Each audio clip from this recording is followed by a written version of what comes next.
Oh my goodness. What a week 18 it was. The first ever week 18 we have experienced, and it was a doozy. The 49ers are now playoff bound. They beat those Los Angeles Rams in overtime. Our takeaways, key plays, we're giving out game balls in this one. The 49ers are headed to Dallas in those playoffs. Everything from the week 18 game versus those Rams coming up live right now.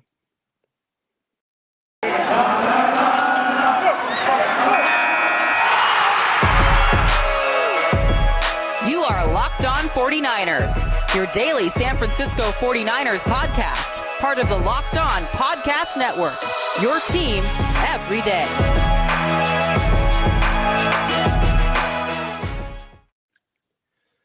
Welcome to Locked On 49ers. We cover a football team here that is going to the playoffs. And wow, what a week 18. We're going live here following the finale. Another game that went into overtime. It did not end in a tie. The Raiders beat the Chargers. And we had to wait on that one because Croc's brother is a Steelers fan.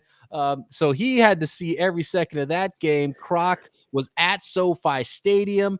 Croc, that was a complete home field advantage for the 49ers at SoFi. You were there. You got to tell me what it was like at SoFi Stadium as those 49ers defeated the Los Angeles Rams 27-24 in overtime. It was awesome, man. I mean, the crowd was electric. Everybody was going crazy. And for a while, it wasn't looking too good. And I know we'll get into the details of that, but just shout out to the faithful for how they showed up to SoFi Stadium and got loud at the right times. And it was hard to differentiate between if it was, who was the home team. And I've never really been in an environment and seen it be like that. The only other road game I went to was in Philadelphia, and they were just kind of quiet the whole time. And there weren't enough 49er fans to make a lot of noise. But with how loud it would get on third downs in that stadium, it was pretty cool, man. It was pretty special. I'm glad I went.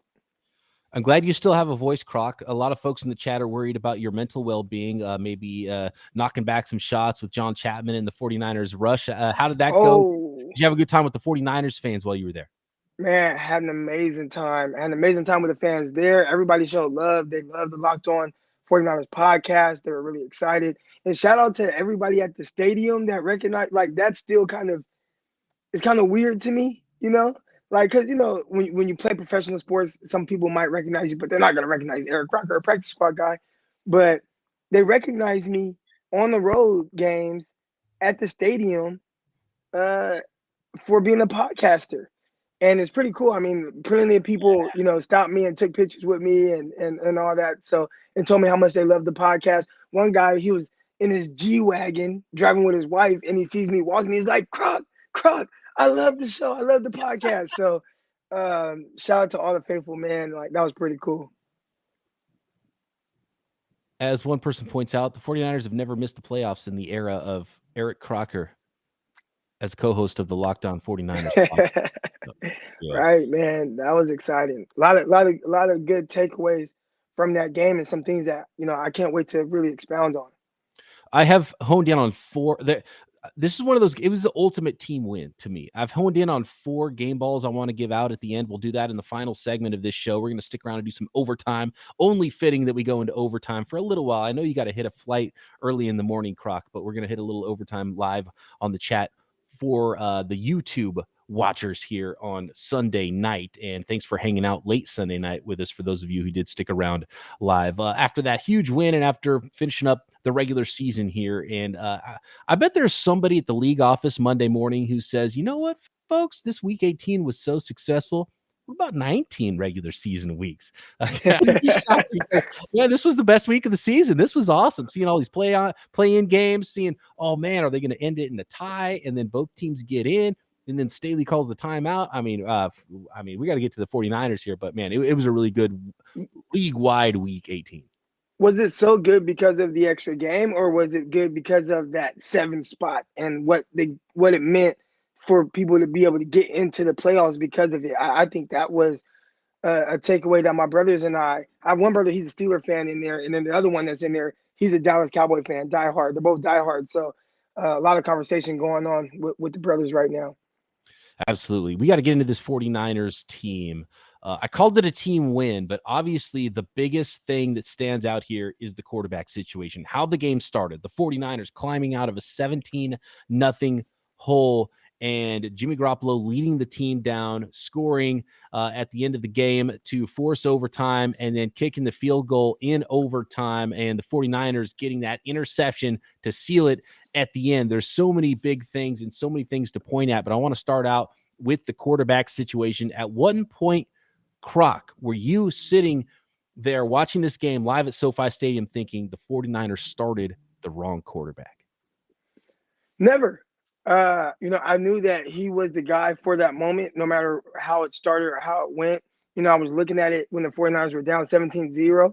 And even then I was thinking, this is not the game or the environment or that's not the person, talking about Trey Lance, to get them out of this. And if they were going to get out of it, it was going to be with Jimmy Garoppolo just improving his play throughout the game. And I thought he did a really good job of doing that. And it started right before halftime, where they drove down the field with not very much time left, had a couple timeouts, and were able to get in field goal range. And I thought from there, that's when things started kind of clicking for him. It was almost like he needed to see it, right? He made some throws and it was like, okay, I am that guy. And from there, he kind of took off. Did you see live the ball float out of his hands differently? Did it look like a different Jimmy Garoppolo, an injured Jimmy Garoppolo to you live? After the game, he talked about it. He kind of doubled down what he said earlier on in the week. He said it effing hurt. So it was definitely affecting him. How much was it affecting him? I think on the short stuff, it looked kind of normal, but there was a few balls that it was like, oh no. And obviously the 2 interceptions, I don't know if that was just classic Jimmy or if that was because of the thumb. And sometimes it's hard to differentiate. I think all of it was classic Jimmy, between the misses, the bad misses, the interceptions.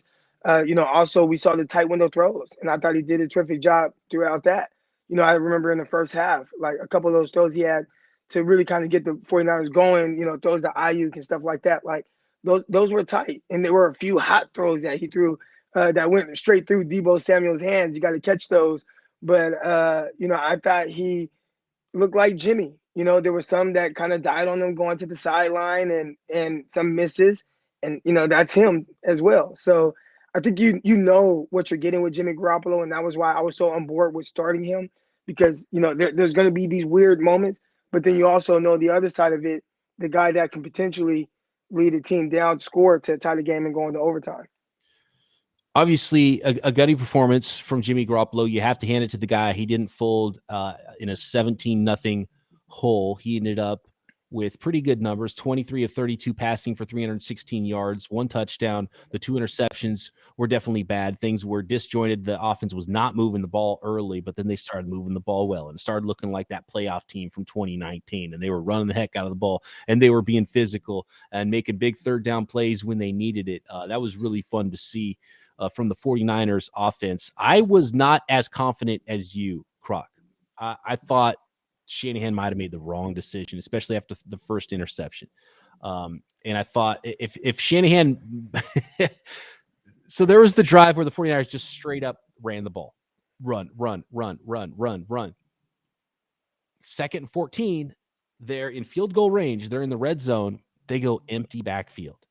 And Jimmy Garoppolo threw another interception. And I thought, that was it. They were running the ball so well.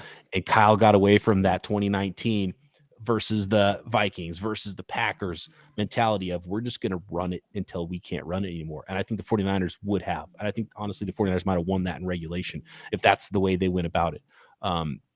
That second interception, I thought that was the end. And I thought, dang, that's how the season's going to end right there. A Jimmy Garoppolo interception.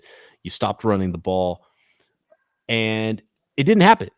And I think there's a huge reason why that didn't happen, Croc. I want to get to that momentarily. I want to talk a little bit more about the quarterbacks. I want to talk about the other side of the ball. We got to talk about the playmakers on the 49ers. We got to give out some game balls here in this episode. But first, I want to talk about Built Bar. It's the thing that'll get you through these New Year's resolutions. It's the thing that'll get you through from breakfast to lunch, from lunch to dinner. You need protein pre or post workout. Most Built Bars contain only 130 calories and only 4 grams of sugar, but a whopping 17 grams of protein. Compare that to a candy bar that has 240 calories, 30 grams of sugar, and dozens of net carbs. It's the new year, so that means you're probably doing some New Year's resolutions like I am, and you're trying to get fit, eating healthier. Make sure you include Built Bar in your plan. Built Bar is the protein bar that tastes like a candy bar, but it doesn't hit you like one in the midsection. You know what I'm talking about. The Built Bar makes it easier to stick to those resolutions because it tastes so good. You'll want to continue to eat it, unlike other protein bars, which can be chalky, waxy, or taste like a chemical spill. Plus, you don't miss out on that chocolate. You need chocolate when you're on a diet because you feel good about what you're eating, and Built Bars are covered in 100% real chocolate. So many flavors to choose from. Coconut almond, peanut butter brownie, which is my favorite, mint brownie, salted caramel, some specialty flavors popping up all the time at Built.com. You can get a mixed box of Built Bars if you're not sure what flavor to order. So go to Built.com. Use promo code LOCKED15 for 15% off your order. That is promo code LOCKED15 for 15% off at Built.com. You looking for that edge? You looking for that edge when you are betting on a playoff San Francisco 49ers game? Well, you can find that edge at onlinegambling.com. These days, you're looking for that website that's dedicated to giving gamblers not only just an edge, not only just some NFL tips, but news and more to help make your bets more informed than ever. Onlinegambling.com gives you that edge. And onlinegambling.com is on a mission to be the world's most empowering gaming and betting site, giving gamblers the edge by providing the best and most trusted experience online all day, every day. Onlinegambling.com is inspiring every gambler in the world to beat those odds. Go to www.onlinegambling.com. Check out the latest NFL playoff news, which will involve those San Francisco 49ers, and tips on how you can get the edge. So visit the website for NFL tips ahead of the playoffs. Visit the website for all your latest NFL and other news. Make sure you go to onlinegambling.com/NFL for all the latest NFL gambling news and tips to give you the edge throughout the playoffs. Remember, it's onlinegambling.com/NFL to make the most of this year's playoffs. Okay, Crocky, we're talking playoffs here because the San Francisco 49ers are in the playoffs. The hated Dallas Cowboys. We're taking it back to the 90s with that 49ers Cowboys matchup, and we've got plenty of time to get into that matchup later on this week, but we've got to talk right now about the Week 18 game, the play-in game for the 49ers. The Saints won, so it was win or go home for the San Francisco 49ers, and they came back from a 17-0 hole. How important was the end of the first half? The sack to get the ball back, go down the field, move the ball a little bit, and kick a field goal. Make it a 2-score game before the half. How big was that? Because I thought that was the turning point in the football game right there. That was huge. I think that lifted the team up. And knowing you get the ball back, getting the ball back at a halftime, I think that was huge. And I tweet that out like, hey, you go down, you get 3. I thought that was great. I thought it was great. I thought that was really a big deal. And then to come out at halftime and really punch the team in the mouth, I thought that was really huge too. And I think that's when the 49ers started to get back into their identity. The first half, the tough part was the third downs, the long third downs defensively. They were giving up some chunk plays. Guys like Cooper Kupp and, shout out to Matthew Stafford. He made some terrific throws all throughout that game. Like, Matthew Stafford's special. So he does some weird things, as we saw, but he also does some special things that kind of worry you a little bit when he's facing your team. So he definitely did that throughout the first half, put the 49ers in a really tough spot. But getting those points right before halftime, that was huge. And so, and it happened so fast. So you go into halftime. Okay, it's a 2-score lead, not a 3-score lead. Good. Okay. So, and we stop the bleeding a little bit. We got to stop on defense. We move the ball on offense. Okay. Moving this truck in the right direction. You come back, you get the ball, you get the kick in the second half. Boom. You go down there. Physicality. We're not throwing for points, not throwing from behind, not in desperation mode. sticking to the offense, running to come back, coming back with the run game. And I love this about this team. The 49ers can run with the best of them, and they can come back in a game if there's enough time by just running the football and just pounding a team. And it was Elijah Mitchell. It was Deebo Samuel. And then boom, you score again. Huge play by Deebo Samuel. And all of a sudden, oh, wait a second. It's a one-score game. And the Rams haven't touched the ball since that third down stop. Now it's a one-score game. Now we're in this thing. Okay, now we're loose. Then now it's just momentum. There was a shot of the sideline of the Rams sideline during the game, and they looked like they were down 20 points, and it was tied in the third quarter. Like the 49ers beat the Rams in the third quarter of this game. And then you go to the trick play, you go to Deebo Samuel. Now it's a tie ball game. Now there's an extra hitch. Now there's extra like jump in your step, right? And so that was fantastic to see. Huge plays from Deebo, huge plays from Jimmy Garoppolo, huge plays from Elijah Mitchell, huge plays from Ayuk. Juwan Jennings was massive in this football game. That's why I say it was such a team effort. And I pushed back a little bit because some folks got mad at me after the game on Twitter and was like, yeah, now what do you say about replacing Jimmy Garoppolo? The 49ers won the game. And my response to that was, well, look, this was a team effort. Jimmy Garoppolo didn't go win that game for the 49ers. In fact, Deebo Samuel had as many touchdown passes as Jimmy Garoppolo did in that football game. It was a team effort. It took every single playmaker the 49ers had to climb out of that hole. It took Jimmy Garoppolo to climb out of that hole. It took the defense to climb out of that hole. Like, this was the quintessential team effort and team win for the 49ers. And I think that's the best thing you can say about this team. No quit in them. They climbed out of that hole and they went and won this game in overtime.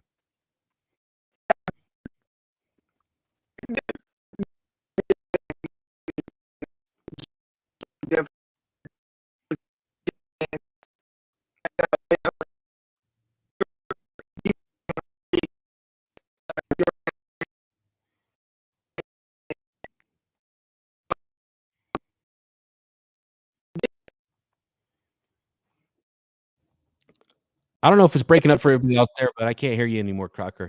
I'm losing you. I'm gonna.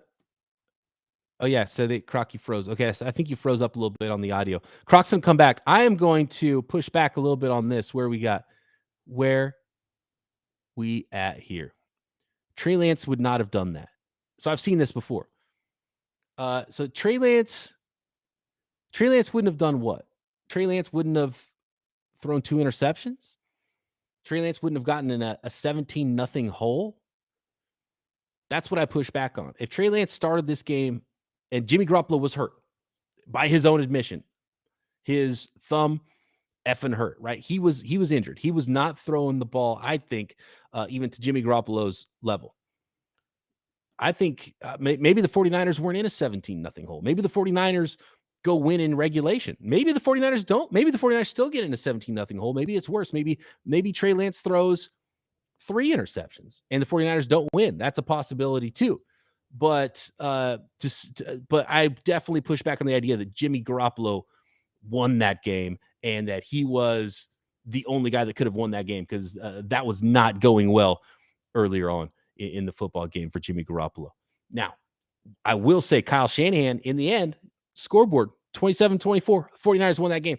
Kyle Shanahan pressed as many buttons as he needed to. Jimmy Garoppolo made some mistakes, but he made as many throws as he needed to. The 49ers won that game, and you wouldn't, in hindsight, you look back at the end of the game, you don't want to change anything because the 49ers won. And so you absolutely, in hindsight, you don't want to change anything. But early on in the game, there's probably a lot of folks in the chat right now that were calling for, I saw a ton of, let's bring Crocky back in on this. I saw a ton mid-game, Croc. I was pushing back a little bit on some folks that were saying that the 49ers couldn't win the game with Trey Lance, and that Jimmy Garoppolo came back and won that game for the 49ers. There was a ton of people in about halfway through the second quarter that were ready at that moment to fire Kyle Shanahan. Like, it was over. It was over for some of these fans. Like, it was a dark place. Was that the vibe in the stands as well from 49ers fans? Didn't get the vibe in the stands, but definitely got the vibe from the social media accounts, Twitter. And people, yeah, like you said, they were done with Jimmy Garoppolo. They were done with Kyle Shanahan. They blamed Jimmy Garoppolo's thumb. And I didn't see any of those things as an issue. I thought that the defense did a poor job of giving the offense more opportunities. You let a team just come out and continue to punch in your mouth, regardless if the offense starts a little slow or not. You have to help and give them a chance.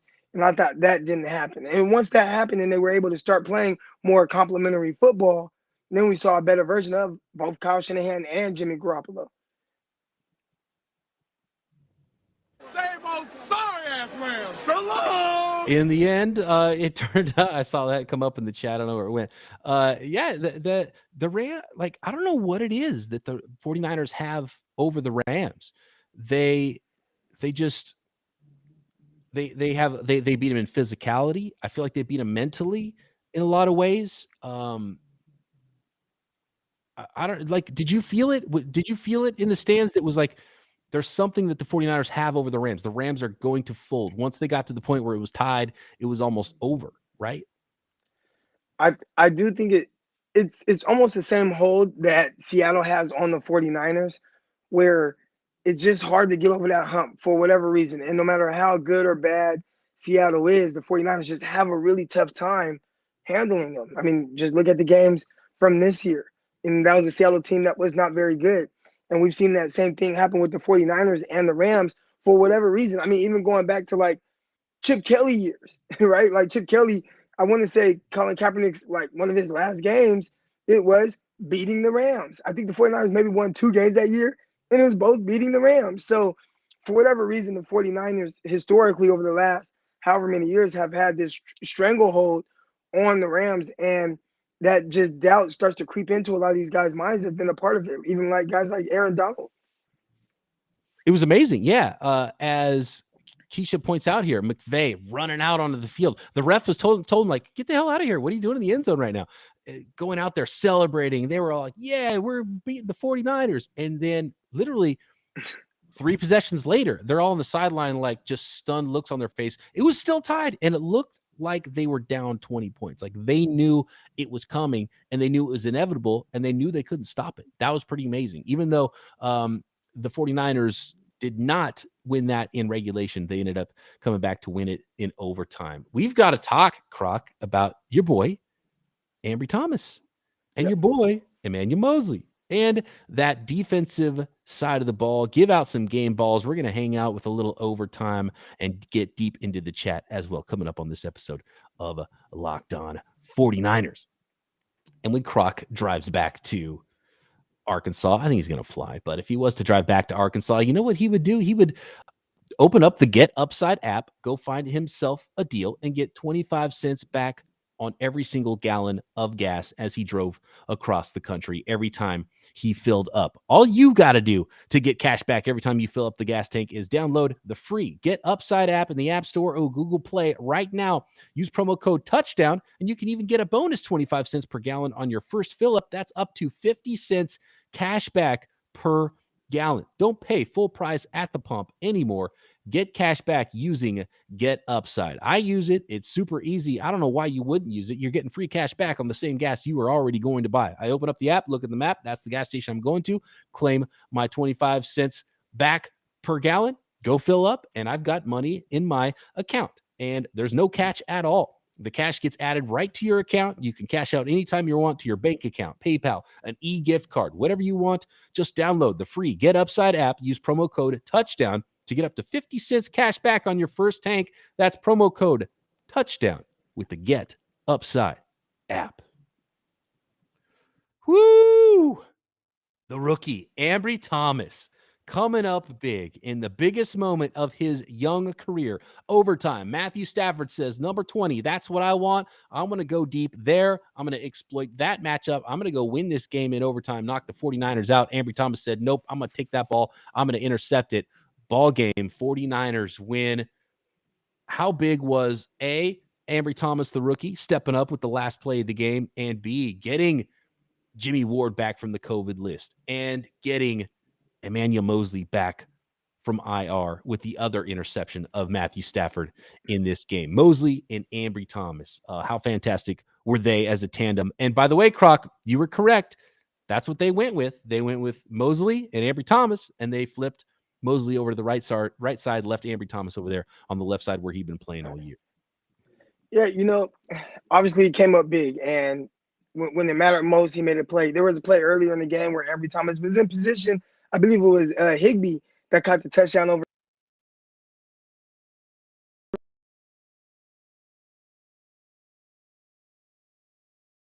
I think we're losing Croc again. I think Croc froze a little bit again.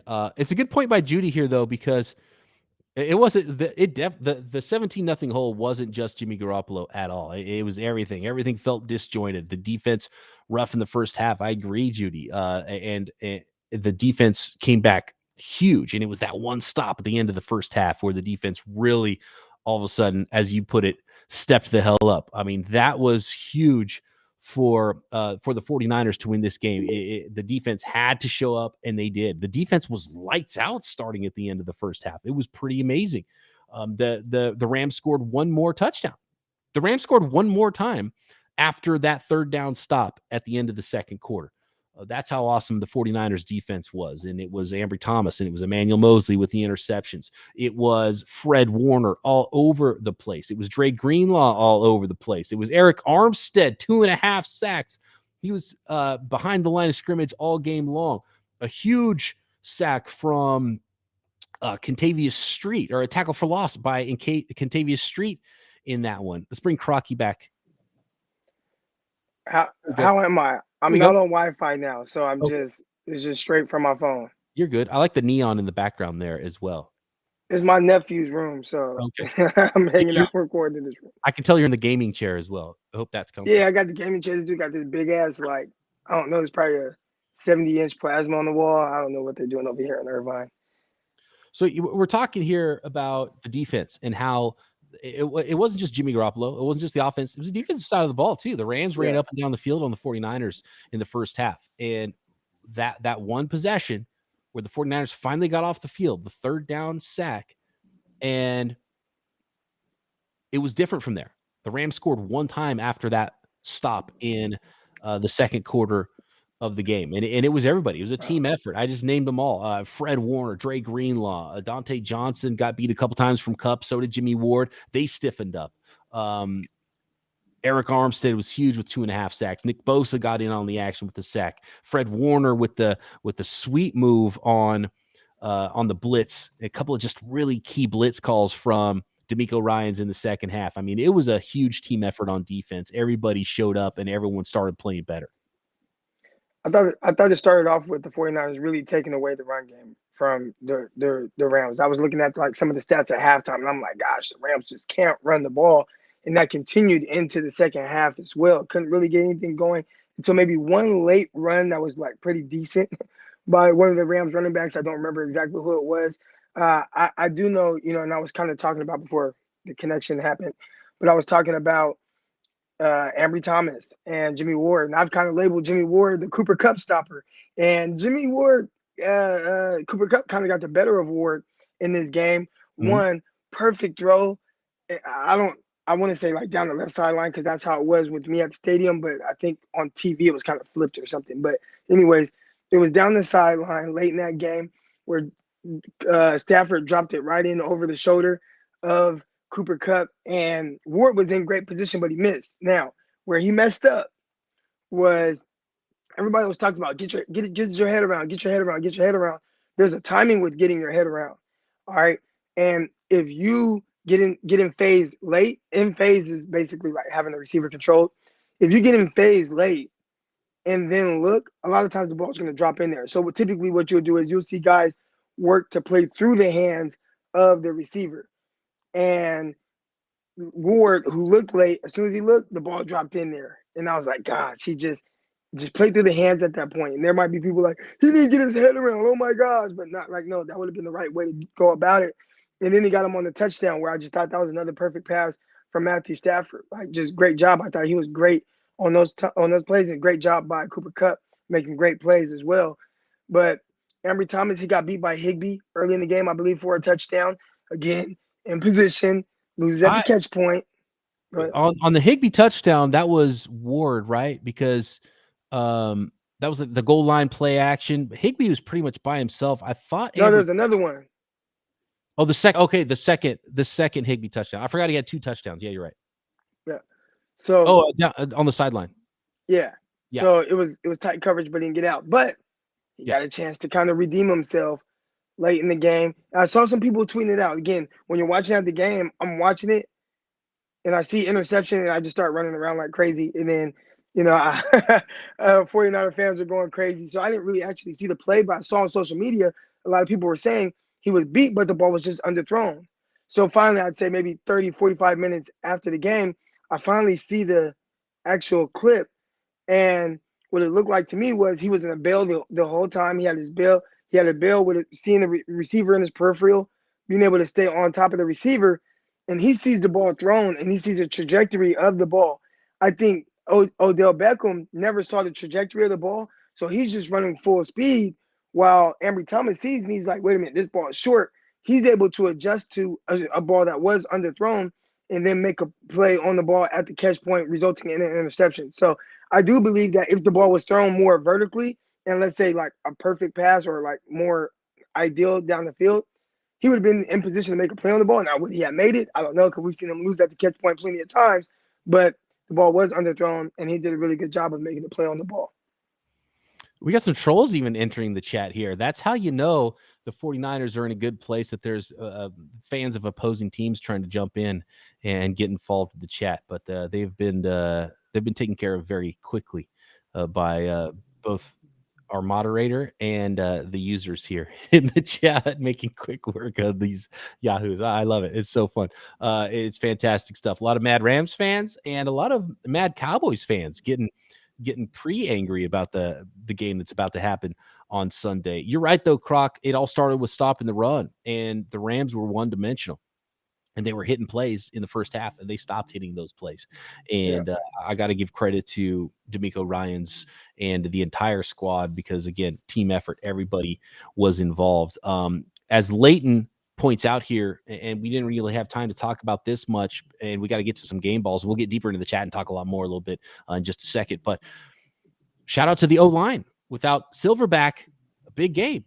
I mean, this is what's crazy. So you lose your corners. You're worried about a rookie in Ambry Thomas. You're worried about your cornerbacks. You're worried about K1. You're worried about Tom Compton at right tackle. Then you have Colton McKivitz starting at left tackle. All these things, you get so worried. The 49ers, and you have to point to the coaching staff, right? The 49ers have had all these injuries and these things that on paper you think, oh, man, how can you possibly overcome this with Colton McKivitz, who didn't even make the team out of camp, starting at left tackle for Trent Williams?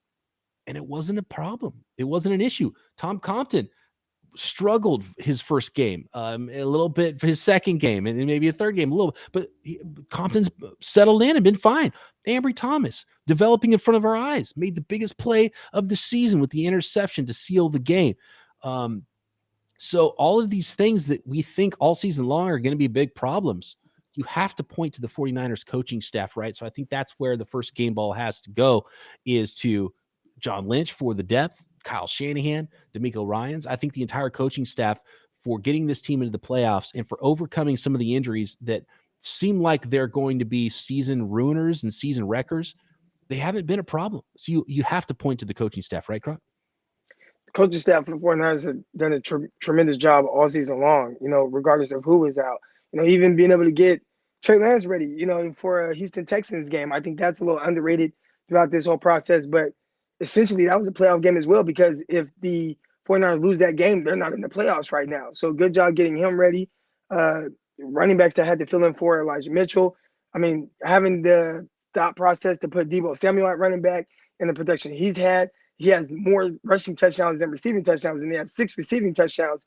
So that's been pretty cool to see, like, just the element of, like, hey, why don't we use Deebo Samuel this way? Because he's better than these other guys, Jeff Wilson, the third down back, Jemike Hasty. Let's use Deebo in the role of getting the ball in his hands. So I feel like all the adjustments that they made, obviously the season wasn't as ideal as possible, but heading into the playoffs, it's 0-0. And I like our coaching staff against any coaching staff in the NFL. I said I had 4 game balls, and I lied because I already just gave 3 more game balls to the GM and the guy who coaches the offense and the guy who coaches the defense. But I want to start with my game balls. Welcome back, Emmanuel Moseley. That was an amazing catch. I thought it was going to be, was it Tart that came over from the safety spot? I thought he was going to be the one that had the angle on the interception there.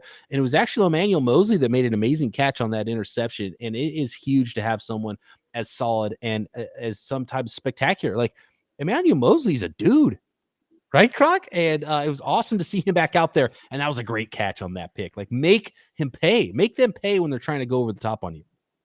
Yeah, there were a couple plays he kind of gave up early on, and it was good to see him not get shaky. I remember the first third down pass. I mean, his coverage was as tight as possible on Odell Beckham. Odell Beckham, displays really strong hands, be able to come down with that ball. But aside from that, I can think of maybe one other catch, maybe two other that he gave up, but nothing too impactful. Obviously, coming down with the interception really was huge. Just keeping the Rams out of the end zone. Now, the tough thing is it didn't result in points. The 49ers took the ball away, had a nice return. I didn't see what happened. Was it like a block in the back foul or something like that called to where it backed the 49ers up? But I just thought in general, how impactful that play was. I think everything mattered big time in a game like that. So I'm seeing so many names in the chat that deserve game balls, and we can't give one to everybody. I've got some. Yeah, I mean, even like down to holding with Wishnowsky out and Gold punting, doing a fantastic job. Who needs a punter when Gold punts that well, right? I mean, it was awesome just to see guys fill in. And again, you lose your punter. Guess what? No problem. We're overcoming all this stuff. So I didn't know they lost him. I remember on a return, I believe it was, I saw Wishnowsky kind of like the way he was kind of laid out after the tackle, but like it was kind of like froze on the screen or whatever. And then I didn't even realize after that they didn't have a punter until I tweeted out, dang, I think, after this sack, 49ers have to punt the ball. Not ideal, but they have all 3 timeouts. And I saw the responses. They don't got a punter. Now look at I'm like, oh, dang, that's Robbie Gold. But I thought he did a good job. Game balls, Croc. I've got a few more. Is there anybody that you want to throw out there for a game ball in this one? Well, you see everybody mentioning Juwan Jennings, and I thought he stepped up big time. I mean, he made several clutch passes, catches, and it really reminded me of like a Kendrick Bourne performance where in the key moment, if you guys remember back to now obviously Kendrick didn't have this type of performance catching for 94 yards, but Kendrick Bourne against the Vikings in the divisional round playoffs had a few catches in that game. One was a touchdown, and he had another like 2 or 3 that were on third downs, and they weren't great balls, right? One was high behind him. He went up, he snagged it. That kept a drive going, resulted in points. Another one fluttered to the sideline, and he came down with that ball as well. So it was like just the timing of the plays I thought were huge from Kendrick Bourne. I thought the same thing from Juwan Jennings today. Juwan Bourne, there we go. I thought the same thing from Juwan Jennings today. Just key third down plays, the big play down the right, or I don't know what sideline it was on TV, but down the sideline where, he picked up a lot of yards after catching. And that was part of his specialty in college. He led the league. Led college, I believe, in like yards after catch or something like that. Then Brandon Ayuk was second. He had another terrific game. So I really pair just the receiver group in general. They all played a big part. They all played a big role. I thought they all came through and made plays when they needed to. Deebo Samuel, a couple of drops. You know what I'm saying? We got to clean that up. But he makes so many plays. I could deal with the drops if you're going to give me everything else. Oh, dude, yeah. With everything Deebo gives, Jennings, Deebo, Ayuk, I'm absolutely giving a game ball to Deebo Samuel. And you're right, Juwan Jennings, I think he's part of the Yak Bros Club. There was that one famous play at Tennessee when Juwan Jennings was in college where it's a still shot, but it's this, I think he caught a slant over the middle or something. And it's more like a Tecmo Bowl scene, it's not like Deebo or Ayuk or some other guys after the catch where there's where you make guys miss. He doesn't make a lot of guys miss, but he runs through guys, knocks them down, goes over the top of them. It reminds me of remember Mark Bavaro back in the day for the New York Giants where everything was a collision, but he somehow never got tackled. Juwan Jennings has that kind of ability. And there's this one famous play, and I wish I could find the photo right now. but I'll not be able to find it real quick. But where Juwan Jennings has this long catch and run play, and there's literally 7 or 8 defenders from the team he's playing against all just laying on the ground. It looks like Tech Mobile. They all just either grabbed at him and missed, or he knocked them over. It's crazy. And that was absolutely the best. That was so much better of a play than his touchdowns. He was wide open on both of his touchdown catches, by the way. Those are 2 of the easiest catches he'll ever have. The one from Demo, and then the one over the middle of the field from Jimmy G was a blown coverage. Like, he was wide open and walked into the end zone.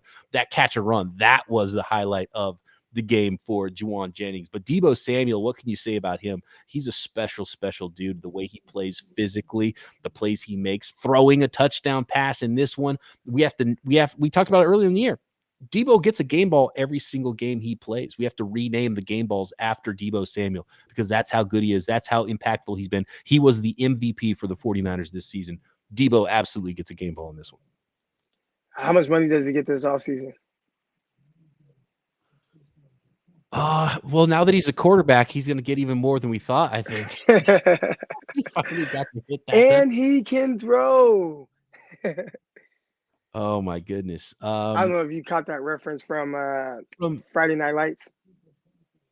Remember Boobie Miles? Boobie Miles was running, and then Boobie Miles threw a pass, and his grandpa turns around and looks at the scouts and is like, and he can throw. That's Didn't Jason Aponte call that one? We were talking about it on the pregame podcast on Thursday. He was talking about Deebo throwing a touchdown pass, I think. I think he called that one. I don't know if Aponte's still in the chat. If you are, shout out. Or maybe he was his co-host on the Sprint Right Option pod that was talking about it. Anyway, Deebo absolutely gets a game ball. And Ambry Thomas. Ambry Thomas deserves a game ball, right? Was that the first time you can remember Ambry Thomas making a play on the ball? Because he never makes, he always fails. He never makes the play on the ball. And in the biggest moment of the end of his rookie season, he made the play on the ball and picked it off. Yeah. I mean, that sent the 49ers to the playoffs. You know, it doesn't get any bigger than that. Getting cornerback is a position you have to have a short-term memory. And I think, you know, he's had a lot of good plays, and he's had a lot of plays where pretty sure he would like to have back. But, you know, to see him come down with that play in that moment, I would say that it gives him a lot of confidence. But the one thing I've been impressed with Ambry Thomas, and we'll give him a game ball for this, his confidence hasn't wavered. I watch him. I watch how he moves. I watch his mannerisms. I watch how he is after an incomplete pass. He is not someone that shies away from having that type of confidence and letting everybody know. So I'm pretty sure he was probably the least surprised person when he came down with the game-winning interception. Absolutely. There was no folding in Ambry Thomas. There was no folding in the San Francisco 49ers in this game or all season when they've been down. And that leads to my last game ball in this one. I said he shouldn't have started this game. I said when it was 17-0, or even before it was 17-0, that maybe Kyle made the wrong decision and Trey Lance should have been in this game and replaced Jimmy Garoppolo. I'm giving a game ball to Jimmy Garoppolo. And he's obviously got that mentality. He's a tough guy. He's not going to fold. And, you know, he's that classic guy, blue collar, you know, high school linebacker. If Kyle asks him, hey, are you good? He could be in a shark attack and a shark bite his arm off at the elbow. And Kyle would say, hey, Jimmy, you good? He'd be like, yeah, I'm good, coach. I'm going to play. And me throwing the ball with his elbow. I mean, like, Jimmy's going to play. You know that. So you can't even ask him. He's a tough guy. I've really admired Jimmy Garoppolo. I think his time is almost over with the 49ers, but I'm kind of glad that it's not over as in he's not playing anymore, because I do like that he's getting the opportunity to climb out of the hole, both that the season got started in and the hole that the 49ers were in this game. And he's proven that he's not going to fold, just like a lot of 49ers. And that's why I shouted out John Lynch earlier. He's a mentally tough guy, and he's tough, and he's obviously playing through some pain. And what looked like it could have been a decision to lose the game, Kyle Shanahan stood by his guy, and they ended up winning this game. So props to Jimmy G. Props to Jimmy G, and props to Kyle Shanahan, like you said, for kind of like sticking with what he felt gave him the best chance to win that game. And I thought we needed that. Now, I did see some people earlier say, well, you're crazy if you think Trey Lance could have won that game. I think you could say maybe Trey Lance wouldn't have got in that situation? Could he have made a play early on to kind of stop the bleeding? Would he have not thrown the interceptions to kind of contribute to digging him to the hole? I mean, you don't know, right? We just don't know. But obviously, Jimmy Garoppolo, we know what he did, and it was really big time. Absolutely. Do you have any more game balls before we go, Croc? Not just we didn't really talk a whole lot about the defensive line, and they did a really good job getting after the quarterback. Everybody kind of contributed to getting sacks. I thought each sack that they really needed it at that time. Very timely sack. So shout out to the defensive line. I mean, how about Eric Armstead to symbolize the defensive line? I think he made some of the biggest impact plays, like some huge ones, 2.5 sacks in this one, couple tackles for loss. Nick Bosa needed some help in this game. He got it. He got some help from Warner as a pass rusher, some timely blitzes from D'Amico Ryans, DJ Jones. Obviously, Eric Armstead was massive in this game. Kentavious Street. So, Arden Key. But yeah, I think the biggest game of those was Eric Armstead. So let's give Eric Armstead the final. You know what? Not the final. How about this? How about this game ball to finish up the regular season for the San Francisco 49ers? They took over SoFi Stadium. The fans, the 49ers empire, the 49er faithful, however you want to identify yourself, the 49ers fans, the listeners to this show, that is my final game ball here. They took over SoFi. That was the loudest on a broadcast I've heard the 49ers all year, including all their home games. That was awesome to see. And I think that was huge for the 49ers in this game to feel that momentum. And we've been feeling them all year here on the podcast. So shout out to the fans. That's the game ball right there.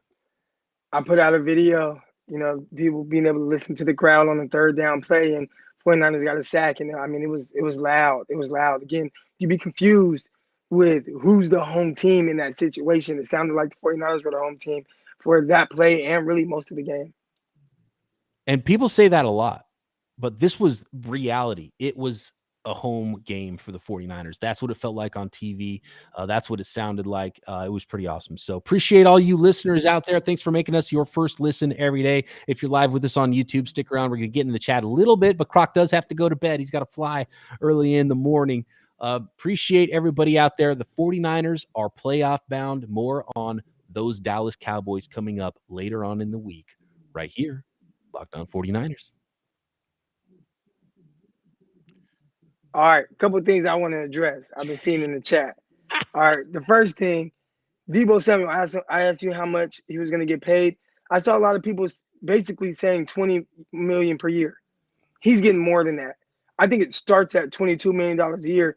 When you look at where the franchise tag number is right now, it's kind of the franchise tag number is going to be a little hurt because of DeAndre Hopkins' number, which is at $27 million a year for whatever reason.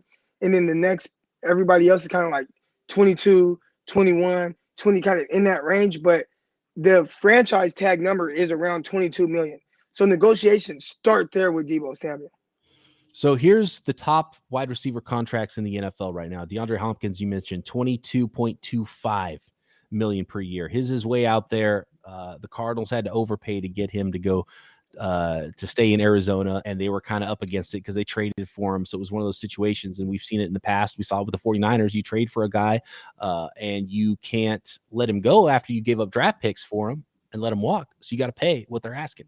And DeAndre Hopkins set the market, and still nobody has come close to that contract. $27.25 million per year. Next is Julio Jones, $22 million per year. Then Keenan Allen, $20 million. Amari Cooper, $20 million. Michael Thomas, $19.25. Then Tyreek Hill, $18. Kenny Golladay, $18.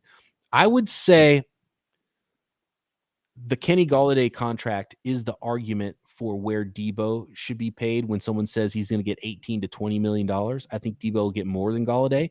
But Deebo has only had the one huge year of production. So I think that absolutely plays into a contract value, and a player's value is just, first of all, are they actually a free agent? What's the franchise tag number, obviously, right? And then how many years have you done it? What's the closest comp of the player that you are? And Deebo's agent's going to come in and say he needs $25 million per year. The 49ers are going to come in and say, well, look, Allen Robinson and Kenny Golladay did it for multiple years, and they're making $18 million per year. Tyreek Hill, And so that's where the negotiation is going to go. I think you're right, Croc. It's going to go north of 20. I don't know if it's going to go a lot north of 20 because there's only 2 receivers in the NFL right now that make substantially more than $20 million per year. But it seems like every single offseason now, the thing is, who's the next best guy? Who's up? Okay, you get the most at your position. But you're not going to get DeAndre Hopkins money. So that's where it gets dicey because that's not going to happen. Well, why would you sign for less than the franchise tag number if you're Deebo Samuel? The franchise tag is the average of the top 5. And so that's going to be less than 20. I guess, yeah, that Hopkins number does skew it. Let's see. I don't know. I can't do that. Yeah, Hopkins number messes it up. It's going to be around $22 million a year. 20, so 19. So we would go 19, 20, 20, 22, and 27. Yeah, so it'll be 20. 22. Yeah, 22 for the franchise tag. But that's so why would you, if you're Deebo Samuel, okay, and maybe you say, all right, we're going to make you play out the next the next year, and then potentially, okay, if it's good, we could franchise tag you and then work on a contract. But even then, that franchise tag number may go up by that time. So there you run the risk of that as well. Because what other receivers are up for contracts? AJ Brown, what's he going to get? They're all going to get 20 million. How much more than 20 million is the question. So, and the thing, that's why you do the deal now, because Deebo still has a year. So Deebo's like, okay, well, I could play out this year's contract and I get 1.9 million,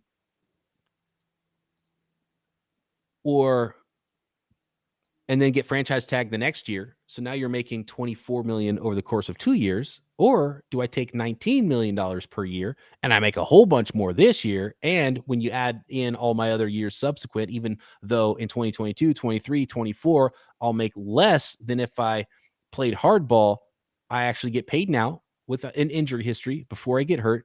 And I have an opportunity to make a lot more this year, tear up the last year of my 2022 contract and make some more money. So I think that's that's how you entice someone like Deebo to make not top of the market money and just save a couple million in future years by giving him more money in 2022.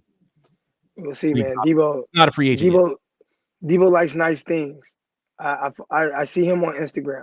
So we're going to see about that. Another thing I want to touch on, I saw somebody say, Croc, got to get your internet together. My internet, well, I'm not at home right now. I am in California. But when I'm at home, it works fine on my YouTube channel. I have 0 issues. I'm very clear. I don't break up. I don't freeze. I don't anything. It's Restream. I always have an issue with Restream. I don't know why. I don't know.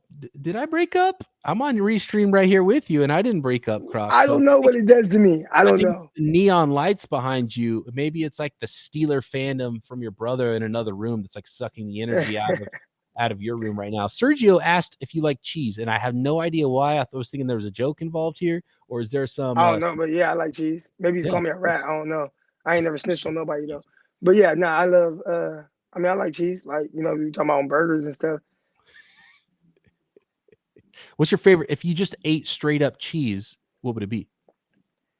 I like the like the little square pieces of like cheddar cheese you put on crackers. Oh yeah, okay. Yeah, I love so that. When you go to a party that has like little hors d'oeuvres and they got the little of cheese. I'm eating the cheese. I'm eating the crackers. Yeah, put the little meat on there for sure. BSE says Celebration McGriddles. Are you a McGriddles guy, Croc? Oh, love McGriddles for sure. Sausage McGriddle, give me that. I actually have the McDonald's app. I'm not I don't really eat a whole lot of fast food, and I definitely don't eat McDonald's like lunch and all that. But I eat McDonald's McGriddle sandwiches in the mornings with hash brown and the orange juice for sure. I'll tear some of that up. If I had to choose one meal to eat at McDonald's, it would definitely be breakfast. Arden Key's salary next year. I feel like Arden Key you have to sign for the 49ers, but how much is he going to make? I don't know. It's going to be like the Kerry Hyder thing where the 49ers want to go much lower. The 49ers don't have that much salary. And if you give all of Jimmy Garoppolo's salary after you trade him to Deebo Samuel, then that money's gone again, right? Because that was supposed to be the big savings. Okay, we got a rookie quarterback on a rookie contract. That's going to be the value going forward, and we're going to lop off $25 million of Jimmy Garoppolo's salary. And now you have all of this money you got to pay to Deebo. And then there's Bosa coming up after that. McGlinchey's going into last year of his deal, and offensive tackles ain't cheap. And you're trying to, add another corner maybe, although we have to have a conversation about that. And you got to add maybe another pass rusher. And things get really expensive in the NFL, and you can't pay everybody top of the market money. Yeah, and we'll see what happens with Arden Key again. We talked about the situation with Kerry Hyder last year, where he had 8 sacks and he didn't have a Bosa on the opposite side of him. And the 49ers had to let him walk in free agency. I mean, Arden Key was off the street, basically. Like and in his, again, like, because you get paid, you don't get paid for 1 year, you get paid for your career. He's got 6 sacks this year. That's what he's going to end the regular season with, I think. Or no, he had 6.5 because he had a half a sack today. So 6.5 sacks. How much does that make you? He put some good tape out there, but he had 3 years of pretty bad tape with the Raiders. I don't think it's going to be a ton of money, but he made some cash this year for sure. The 49ers should be able to afford him, but they got to prioritize some things, and they're not going to be able to keep everybody. And they have a ton of free agents, so they're going to have to find some value on the free agent market, whether it's their own guys or free agents from other teams. I think if you can do like 3 years, $12 million, something along those lines, I think that 49ers would take that. Here's the one I'm worried about is Emmanuel Moseley. I feel like you got to get a deal done with him before he hits free agency after next year. And I think that's the way you get your values. You sign him now, had injuries. He's proven that he's pretty darn good. And if he plays a full healthy season next year, he might price himself out of your zone completely. So Emmanuel Moseley's another one that I think you have to talk to and see if you can find a little sweetheart deal with him for, a long-term or at least a semi-short-term deal that's longer than just one more year that's on his contract. That's another guy. He reminds me a lot of Terrell Brown and what the 49ers were able to get from him, where it was like, Terrell Brown was never just this elite, shutdown guy, but he was a good football player, and he fit what they needed him to do, and he made some plays on the ball, and he contributed to the 49ers going to multiple championship games. I want to talk about, because we've talked about the cornerback position, Croc, and this is what's amazing about the NFL. Imagine what the storylines would be and the vibe of this podcast would be if, let's say, Matthew Stafford let that ball go, and I don't even know who was targeted. Who's targeted on that last interception by Ambry Thomas? Was it Odell? Odell Beckham. Odell, yeah. So what if OBJ goes up, makes that catch, scores a touchdown, Rams win, 49ers out of the playoffs? Ambry Thomas would be public enemy number 1. He'd be terrible. Got to replace him. Jimmy Garoppolo shouldn't have played. Kyle Shanahan got to fire him because he started the wrong guy, and the 49ers couldn't climb out of a hole that Jimmy Garoppolo put him into. 2 bad interceptions, right? One play. Ambry Thomas makes this play, makes an interception. If he does not, that changes the way. The Niners aren't in the playoffs, by the way. You're talking about who are we going to get at cornerback. Can't start Ambry Thomas. Jimmy Garoppolo obviously has to go. Kyle Shanahan's on the hot seat already, right? One play. That's the difference one play can make. I'm not saying you and I would be talking that way, but there'll be a lot of 49ers fans out there talking that way. And the in the comments here about Banks, is the 49ers second round pick Banks a bust? Well, it didn't start that great for Ambry Thomas, and he developed and he came back and he played better. Like it might take a while for some of these guys to develop. It's tough in the league as an offensive lineman. So I'm not ready to say Banks is a bust. I'm not ready to say anything about the 49ers draft picks yet. We got to see how that goes and how that develops into next year. And I think Ambry Thomas is the perfect, the perfect poster boy for it. Takes time to develop, and they've got to get some time and they've got to play. And we saw Ambry Thomas and how much better he got, and he ended up making a huge play. But it's crazy how different the 49ers outlook would be for multiple people if just one play went the other way in this game. Yeah, no, definitely. And I always ask people the question, like, do you believe in development, or are you going to just start that process over every time a guy doesn't hit the ground running and play as well as you maybe think he should? So, Ambry Thomas, how do you look at him going into next year? There are going to be people that are saying 49ers should draft a cornerback high. Well, if you draft a cornerback high, are you going to have him come in right away and have to play over Emmanuel Moseley or Ambry Thomas? Do you like what you've seen from Ambry Thomas right now? Are you encouraged by what you've seen? If so, do you project him as a potential starter? If you do you draft somebody over him to have to come in and play right now over him? I think the answer to that is no. So I would go the route of maybe a Jason Verrett or that type of free agent signing, kind of a low term kind of vet guy who can push him. And you see, okay, does Ambry Thomas rise to the occasion? Or do we go with this guy, this other guy we signed off the street? And if we do have to go with him, then we know that long term, Ambry Thomas might not be the guy. But you have to kind of believe in the power of development. And I think some people are a little bit less, they don't want to deal with it as much if it's a guy that's not a first or second round draft pick. Now, when it comes to Banks, clearly everybody's already rushing him and saying he's a bust, and we haven't even really seen him play. And Croc, we had questions about Aaron Banks' fit for the 49ers from the moment he was drafted. A little head scratcher, but we did not see the fit. We didn't think that. We didn't like him. but we'll see how the fit is next year. Maybe the offense is going to start Right. to change a little bit. We'll see how he develops. And obviously the early returns didn't look great for a lot of rookies in the NFL. And it was the same way for Ambry Thomas, and he came out the other side. And it's all about how you're built. And even if you're not a perfect fit, like Colton McKivitz was cut. Colton McKivitz could be on another roster right now. And he just started in the biggest game of the year for the 49ers at left tackle and played really well.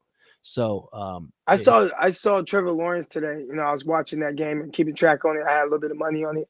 And how he performed, how he came in and performed to knock a team out of the playoffs. The Colts, a team the 49ers lost to. And we know teams match up different, with other teams or whatever the case is. But how people have been dogging Trevor Lawrence in the media, slandering him on social media, and for him to go out there and have that type of performance and that type of stage, the last game of the season, and still get the number 1 overall pick, I think people will be encouraged by what they saw. But his year it hasn't been good, and a lot of different reasons why, with injuries to skill position players, the coaching staff, just the team not being good in general, and everything being on his shoulders. But he showed a lot in the last game today. This isn't an off-season podcast. We're trying to talk about the 49ers making the playoffs here, but we got into this conversation. Yeah, Laken Tomlinson's a free agent. That's going to be some money. DJ Jones is another one. We talked about Arden Key. DJ Jones, Niners got to keep these guys around. Like, they're the strength of their team is the defensive line. I bet they start with DJ Jones and Arden Key and try to figure out the rest. And I think you nailed it, Croc. And the 49ers have proven that they want to put resources in the defensive line before cornerbacks. I don't think they're going to go out and sign a big cornerback. Maybe someone off the street later into camp to be that veteran guy like Josh Norman has been. Maybe Jason Verrett's the guy they bring back. But I think the 49ers right now, if I had to guess, it's Ambry Thomas and Emmanuel Moseley starting week 1. Like, that's it. That's done, right? I mean, you're starting with them now and heading into the playoffs. And again, I'm assuming that they feel like, hey, Ambry Thomas, if you do X, Y, Z in the offseason, you're only going to get better, and if he's starting now and they believe that he potentially can get better, why would you draft somebody high to come in and play over him? And it's crazy because the closest comp for Ambry Thomas was Emmanuel Moseley. Like, height, weight, speed, they're nearly identical coming out of college. And do the 49ers have the smallest secondary in the league now? Because remember, everyone was like 6'2", and then all of a sudden you've got Moseley, Emmanuel Moseley, Ambry Thomas, and Jimmy Ward. Those 3 guys average probably 5'10 and a half, 180 pounds. They're all skinny. Nobody wears pads anymore on their legs, so they even look skinnier than guys I think used to that were that size. All 3 of those guys are pretty darn small. They're definitely built for speed more than they're built for power. They're about, you said 5'10 and a half. They're about 5'11. I think Moseley is 5'11. Ward is 5'11, and I believe Thomas is 6 foot. I think Ward is 5'10, and I think no, he's not 5'10 and a half, and I think Ambry Thomas is 5'11. I think there was some. I think there was some rounding up with those guys and their listed height weights compared to what they actually were at the combine. That stuff is, yeah. See, somebody said Ambry Thomas is 6'1". I thought he was a little bit taller. Ambry Thomas is definitely not 6'1". He looks like it. He looks like a kind of lean, taller small. corner. He looks tiny to me. Hold on, let's see. Let's find out some combine. We do got to get out of here. I know you gotta go, Croc. I see my guy Sterling Hamilton. He says, I own a cigar factory. I think we need to make some branded Crocker cigars. I've never smoked a cigar in my life, but if you make a branded Crocker cigar, I will smoke that live on Locked On podcast. I've at least smoked a cigar. How about some branded Peacock cigars? Come on. Yeah. Or just some branded Locked On 49ers cigars. That'd be good. Yeah, Dante Johnson's 6'2", but he's been around for a while. Like that was the old prototype. Jimmy Ward is 5'10" and 3/4.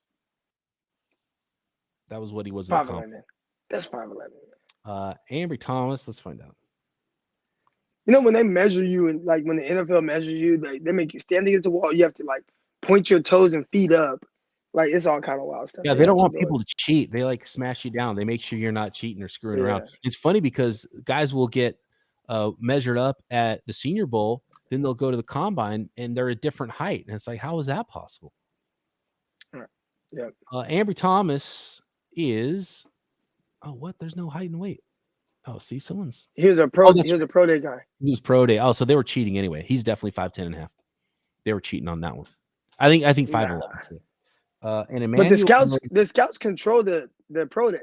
Like when I had my pro day, it was like the Saints guy. It wasn't my school. Oh, okay. That's the way it should be. And I think Moseley was 5'11" too. Let's see. Yeah, Moseley hair over 5'11". Yeah, see? Nice. Yeah, you try to make my guy seem short. So 5'11". So instead of 5'10" and a half combined, they're all averaging 5'11". 5'11" sounds a lot better than 5'10" and a half. 5'11", 185 pounds.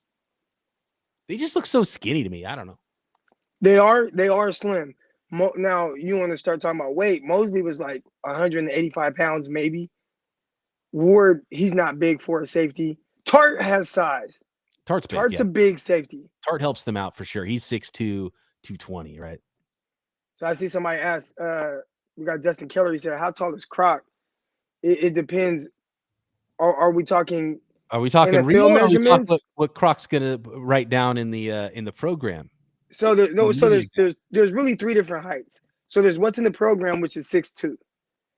There's my height that I tell everybody I am, which is 6'1". And if you stand next to me, you say, oh yeah, Croc, you have some pretty good height. I'm not as tall as Peacock here, but you say, Croc, decent height. And like, if I tell you I'm 6'1", it's like, yeah. And then we have my NFL measurements. I am 6 foot even. And nobody would ever think that with me, like standing next to me. Yeah. So you got 4 measurements. Your real actual measurement is like 6'1" and a half, right? No, my real NFL measurement is 6 foot even. So that's what you actually measure. You're actually legit 6 feet, no shoes on? No shoes, toes pointed up, standing against the wall, smash your head, and all that stuff, 6 foot even. Oh, I thought you were taller than that. Well, yeah, because I look taller. So when I tell people I'm 6'1", that's how tall I feel like I am. I feel like I'm 6'1". I feel like the NFL lied. 6'4", bro. I never got the NFL measurement. Maybe I'm actually 6'3" and a half. I don't know. But I'm going 6'4". Yeah, if you guys see me in pictures with people, you'll be like, yeah, Croc's tall. Yeah. And it's like, the NFL is like, no, you're not. I saw some photos with you 49ers fans. I didn't see anybody taller than Croc, except your brother, because he's got all the mess on top of his head and makes him look taller. Yeah, he got the dread. Yeah. I will tell you who is tall. Who's taller than what you would think. David Lombardi. He was out there with us at the thing with John Chapman. He showed up kind of late. He's taller than me by a few inches. They grown big in Visalia, California. We're from the same hometown. How tall are you in Crocs? Oh man, I'm 6'1" and a half, 6'2" on paper. 6'2" in Crocs, 6'2" and a half in sport mode. All right. Out of here. We got to get out of here. Croc has got to go catch flight. He's going home. It's a victory flight. Victory Monday. Are we going to the Cowboy game? You're supposed to come to this game. You missed an amazing game. I'm thinking about going to the Cowboy game. I'm not sure if I'm going to do it yet because I'm getting my 120-inch projector screen all hooked up and everything this Thursday. I actually have to fly. I have to fly out to Minnesota Thursday.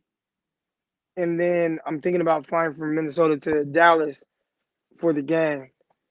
So we'll see. V-Town. I'm going to be flying next weekend, Croc, but I'm actually going to Park City, Utah to ski. So See, I am not going to Dallas, although I would if I could.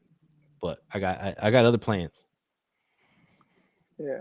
I saw some folks on Twitter. They're trying to start a movement to not allow Cowboys fans to sell their tickets to 49ers fans because they saw today how 49ers fans travel, and they don't want a sea of red at whatever they call that AT&T Stadium in Dallas. And I think there's going to be a lot of 49ers fans there. I don't know if it's going to be a home game like it was at SoFi, but there's going to be a lot of 49ers fans there.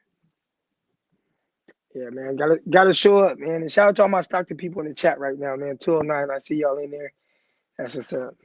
Always appreciate everybody out there. Croc, I know you got to go. You got to rest that voice, drink some tea, enjoy your flight home. And thanks to all the listeners out there. We will be back tomorrow. We're going to start looking deep into these Dallas Cowboys right here. Locked On 49ers.